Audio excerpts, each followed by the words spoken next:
देखिएगा, चैनल पर नए हैं तो चैनल को सब्सक्राइब करके बेल बटन को ऑन करना है। बात करने वाले हैं सीटेट के लिए। आपका मैथ्स पेडागोगी बहुत ही इंपॉर्टेंट आपका रोल अदा करता है। 15 प्रश्न आपसे पूछे जाते हैं। इसके अलावा देखिएगा, एमपीटेट रीट एग्जाम में भी यही पैटर्न आपका फॉलो होता है। 15 प्रश्न जो है शिक्षण शास्त्र के पूछे जाते हैं या पेडागोगी। ये पेपर सेकंड के लिए भी उपयोगी है, सीटेट के लिए डिस्कस करने वाले हैं। लाइक कर दीजिएगा और शेयर करना है वीडियो को। पहला प्रश्न आपके लिए है, आपकी कक्षा में कुछ विद्यार्थी लगातार गणित की परीक्षाओं और परीक्षणों में अच्छा प्रदर्शन नहीं कर पा रहे हैं। एक शिक्षक के रूप में आप क्या करेंगे? बताइएगा, बहुत इंपॉर्टेंट क्वेश्चन रहने वाला है। तो क्या कर रहे हैं, गणित की परीक्षा जैसे जैसे हम एज ए टीचर लेते जा रहे हैं और बच्चे जो है अच्छा प्रदर्शन या अच्छा रिजल्ट नहीं दे पा रहे हैं, इसका आपका एक प्रमुख कारण क्या हो सकता है और एक शिक्षक के रूप में आप क्या करेंगे? बताइएगा। तो यहां पर देखिएगा, अच्छा रिजल्ट नहीं दे पा रहे हैं तो अच्छा न करने के जो परिणाम है उसको हम यहां पर देखेंगे कि क्या आपका कारण रहने वाला है, और उनके बाद जो कारण जानने के बाद जो उपचारिक कदम जो है वो उठाएंगे हम। ऐसे में सी ऑप्शन जो है अपने को यहाँ पर टिक करना है कि क्यों आपका बच्चे जो है लगातार परीक्षाओं में अच्छा प्रदर्शन नहीं कर रहे हैं। कारण जान लिया। अब कारण जानने के बाद जो भी उपचारिक कदम है, मतलब कि बच्चे को कोई एक पूरा टॉपिक है वो समझ में नहीं आ रहा है, जो भी हम पढ़ा रहे हैं वो शिक्षण विधि आपका अच्छी नहीं है, तो उस शिक्षण विधि में बदलाव करेंगे। सी ऑप्शन अपने को यहाँ पर टिक करना है। बहुत इंपॉर्टेंट क्वेश्चन हो जाता है ये। चलिए नेक्स्ट क्वेश्चन है, गणित के समावेशी कक्ष में दृष्टिबाधित विद्यार्थियों या शिक्षार्थियों की आवश्यकताओं को संबोधित करने के लिए आपकी क्या रणनीति होगी? बताइएगा।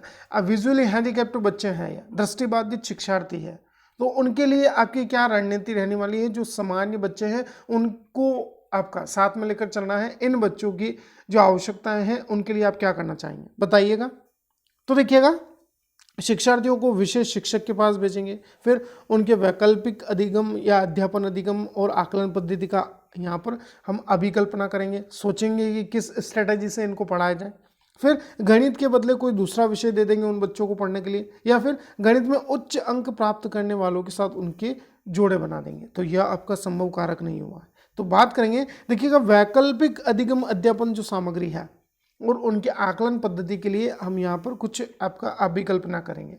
आया समझ में? बी ऑप्शन अपना यहाँ पर सही होगा। चलिए नेक्स्ट क्वेश्चन है, गणित में शिक्षार्थी की रुचि और अभिवृत्ति को परखने के लिए निम्नलिखित में से कौन सी मूल्यांकन नीतियां प्रयुक्त होगी? मतलब गणित में बच्चे की रुचि और अभिवृत्ति है कि नहीं, वह किस तरह से पढ़ता है गणित को।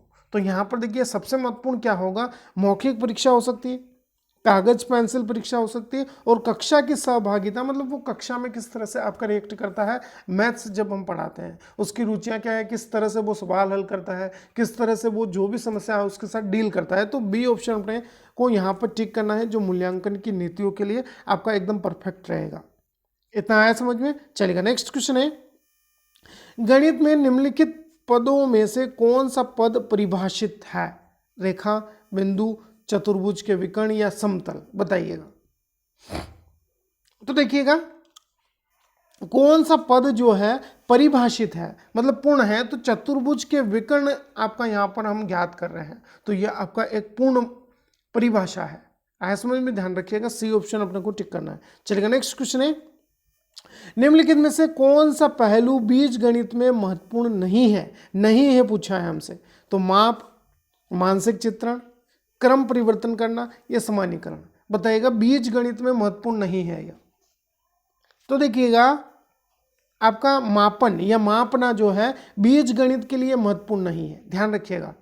आज समझ में? पहला ऑप्शन अपने को यहां पर टिक करना है। चलिएगा नेक्स्ट क्वेश्चन है, गणित में प्रश्न रखने का अर्थ क्या है? बताइएगा। क्यों हम प्रश्न रखते हैं? कक्षा में संदेह प्रस्तुत करते हैं, कोई सस्पेंस होता है, फिर प्रश्नों को हल करने में असमर्थता रहती है, इसलिए हम प्रश्न करते हैं या प्रश्न रखते हैं बच्चों के सामने। प्रश्न हल करना प्रश्न रखने को बढ़ावा देता है, या विषय वस्तु में से प्रश्नों का सृजन करना प्रश्न रखने का अर्थ होगा? बताइएगा। तो देखिएगा, प्रश्न रखने का अर्थ है कि कक्षा में हम सस्पेंस क्रिएट कर रहे हैं और उस सस्पेंस में बच्चे की स्थिति देखेंगे, हम मनोस्थिति जांचेंगे बच्चे की कि वो किस तरह से रिएक्ट करता है और आंसर देने का यहाँ पर कोशिश कर रहा है बच्चा। आया समझ में? पहला ऑप्शन अपने को यहाँ पर क्रिएट करना है। आया समझ में? टिक कौन सा ऑप्शन करेंगे? पहला। नेक्स्ट है, गणित में अच्छी पाठ्यपुस्तक में होते हैं बहुत सारे अभ्यास प्रश्न होंगे, सम अन्वेषण के लिए प्रश्न होंगे, हल किए गए उदाहरण होंगे, या प्रमेय और उनकी उत्पत्ति होगी, बताइएगा। तो देखिएगा, गणित में अच्छी पाठ्यपुस्तक में होते हैं तो यहाँ पर सम अन्वेषण के लिए प्रश्न होंगे, मतलब बच्चा जो है किस तरह से सीखना चाहता है, इस तरह का जो है वो पाठ्यपुस्तक तैयार की जाती है, जिसमें आयु स्तर, बच्चे की रुचि, क्षमता, सब कुछ आपका देखा जाता है। आया समझ में? बी ऑप्शन टिक करिएगा। चलिए नेक्स्ट क्वेश्चन है, निम्नलिखित कथन पर विचार करना है। प्रमेय, विषम प्राकृत संख्या एक अभाज्य संख्या है। उपपत्ति कि निम्नलिखित विधियों में से किसका प्रयोग उपरोक्त कथन के प्रमाण या खंडन हेतु किया जा सकता है, बताइएगा। देखिएगा, ऑप्शंस अपने को दिए हैं, प्रत्यक्ष उपपत्ति, फिर दिया है खंडन विधि, प्रतिस्थिति द्वारा उपपत्ति, या फिर प्रतिवाद द्वारा उपपत्ति। मतलब ये होता है कि आप किस विधि से जा रहे हैं। तो देखिएगा, यहाँ पर प्रमेय विषम प्राकृत संख्या एक अभाज्य संख्या है, इसके खंडन के लिए देखिए कहा है प्रमाण या खंडन के लिए आप किस विधि का प्रयोग करना चाहेंगे, तो ये खंडन विधि का ही हम प्रयोग करेंगे। खंडन कर रहे हैं इसका कि क्या सही यहाँ पर आंसर होने वाला है अपना। इतना आया समझ में? चलिएगा नेक्स्ट क्वेश्चन की तरफ बढ़ते हैं। गणित में दुश्चिंता के लिए निम्नलिखित में से कौन सा घटक उत्तरदायी नहीं है? कि कोई बच्चा गणित से डरता है, गणित में उसको समस्याएं हैं, तो यहाँ पर कौन सा एक घटक है जो उत्तरदायी नहीं है इसके लिए? लिंग है, विषय की प्रकृति, परीक्षा पद्धति, या पाठ्यक्रम, बताइएगा। तो ऐसा नहीं है कि देखिएगा आपका बालक है तो वो डरता है, बालिका है, लड़की है तो वो गणित से आपका डरती है, तो लिंग जो है यहाँ पर उत्तरदायी कारक नहीं होगा। पहला ऑप्शन अपने को यहाँ पर टिक करना है। चलिएगा नेक्स्ट क्वेश्चन है, ज्यामिति में उपपत्ति लिखना संकेत करता है कथन के तर्क या औचित्य को, ज्यामिति प्रश्न के वर्णन को, किसी आकृति को खींचने के पद को, या द्विस्तंभी तालिका को जिसमें अभिग्रहित और निगमन है, बताइएगा। ज्यामिति में उपपत्ति या मतलब संकेत लिखना, एक विधि लिखना, किस तरह से आप ज्यामिति को समझाएंगे बच्चों को, तो यह कथन के तर्क के औचित्यपूर्ण तरीकों को यहाँ पर समझाएगा। आया समझ में? पहला ऑप्शन अपने को यहाँ पर टिक करना है। नेक्स्ट क्वेश्चन है, सिद्ध कीजिए कि कोई भी परिमेय संख्या नहीं है जिसका वर्ग 2 है, बताइएगा। विरोध द्वारा उपपत्ति होगी, प्रति उदाहरण देंगे, प्रतिस्थिति, या प्रत्यक्ष उपपत्ति होगी, बताइएगा। कि कोई भी परिमेय संख्या नहीं है जिसका वर्ग 2 है, तो इसे हम प्रत्यु उदाहरण मतलब उदाहरण के माध्यम से उदाहरण देकर समझाएंगे बच्चों को। बी ऑप्शन टिक करिएगा। चलेगा नेक्स्ट क्वेश्चन है, यदि एक चतुर्भुज के विकर्ण परस्पर एक दूसरे को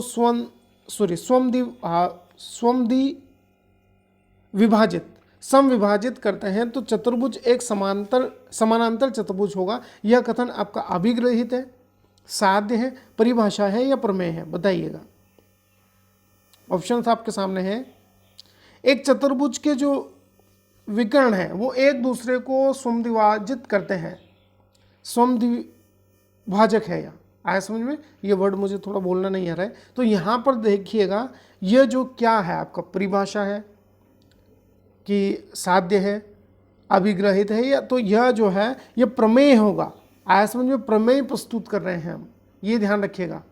आया समझ में? चलेगा नेक्स्ट क्वेश्चन आपके लिए है, गणित में प्रदर्शन उल्लेख नहीं करता है। अब देखिएगा प्रदर्शन किसको नहीं दर्शाएगा यहाँ पर, बताइएगा। तो देखिएगा, एक महत्वपूर्ण ज्यामिति परिणाम के प्रमेय में व्यक्त करना, दिए गए आंकड़ों को आलेख द्वारा व्यक्त करना, प्रदर्शन होगा इनमें। तो फिर संख्या श्रेणी को ज्यामिति प्रतिरूप में व्यक्त करना, यह भी हो सकता है। लेकिन कहा है दो चरों के मध्य संबंध को समीकरण में व्यक्त करना, यह प्रदर्शन के अंतर्गत नहीं आता है। ध्यान रखिएगा, डी ऑप्शन अपने को यहाँ पर टिक करना है। चलेगा नेक्स्ट क्वेश्चन है, निम्नलिखित में से कौन सा क्रियाकलाप आंकड़ों के प्रस्तुतिकरण और आंकड़ों के निरूपण के लिए प्रयुक्त नहीं है? सर्वेक्षण, वाद विवाद, समाचार पत्र रिपोर्ट, या परियोजना, बताइएगा। तो देखिएगा, आंकड़ों के प्रस्तुतिकरण और आंकड़ों के निरूपण में वाद विवाद प्रयुक्त नहीं होगा। आया समझ में? जैसे कि हम कहें कि बहुत सारे आंकड़े हैं कि 3 या 4 या 5 साल का पूरा रिजल्ट हमें बच्चों का निकालना है, या पूरा एक डाटा या आंकड़े हो गए हमारे पास, कितने विद्यार्थी फेल हुए थे, कितने पास हुए थे। अब इस पर हम वाद विवाद कैसे करेंगे ये बताइएगा। तो प्रयुक्त नहीं होगा, बी ऑप्शन अपने को टिक करना है। अब सर्वेक्षण से पता लगा सकते हैं, समाचार पत्र में भी आपका रिजल्ट का आता है कि कितना प्रतिशत रिजल्ट इस साल का रहा है, किस बोर्ड का कितना रहा है। परियोजना योजना बना सकते हैं कुछ, बिल्कुल हो सकता है, लेकिन वाद विवाद नहीं होगा। बी ऑप्शन टिक करिएगा। चलिएगा नेक्स्ट क्वेश्चन है, कक्षा में गणित अध्यापक द्वारा विद्यार्थियों के साथ एक अच्छा संबंध विकसित करने के लिए उसे चाहिए। अब देखिएगा, सभी के साथ मित्रतापूर्ण व्यवहार करेंगे, अच्छे से बात करेंगे, बच्चों से प्यार करेंगे या व्यक्तिगत ध्यान देंगे। तो देखिएगा, गणित अध्यापक के द्वारा विद्यार्थियों के साथ एक अच्छा बॉन्डिंग होना चाहिए। तो इसके लिए क्या विकसित करने की आवश्यकता है? तो यहाँ पर देखिएगा, व्यक्तिगत रूप से अगर शिक्षक ध्यान देगा, मित्रतापूर्ण व्यवहार तो करना है, लेकिन व्यक्तिगत रूप से पर्टिकुलर एक एक बच्चे को आपका पता होना चाहिए कि उनकी क्या आवश्यकता है, वो किस तरह से सीखता है बच्चा, क्या क्या उसकी रुचियां हैं, कहाँ किस विशेष क्षेत्र में वह कमजोर है। तो इस तरह से व्यक्तिगत यदि ध्यान देंगे तो वह आपका एक अच्छा संबंध बनेगा। यहाँ पर आए समझ में, एक अच्छी बॉन्डिंग होगी सभी बच्चों के साथ, और पर्सनली हम बच्चों को व्यक्तिगत रूप से जानेंगे भी। इतना है समझ में, ये डी ऑप्शन अपने को टिक करना है। चलेगा, ये आपके 15 क्वेश्चंस थे, आंसर की भी मैंने दी है, आप समझ लीजिएगा। देखिए, चैनल पर नए हैं तो सब्सक्राइब कर लेना है, और सब्सक्राइब के साथ बेल बटन को ऑन करने के लिए आप ऑल नोटिफिकेशन को ऑन करिएगा, ताकि आप सीटेट रीट एमपीटेट के लिए सीधे जुड़े रहें। धन्यवाद। जय हिंद, जय भारत।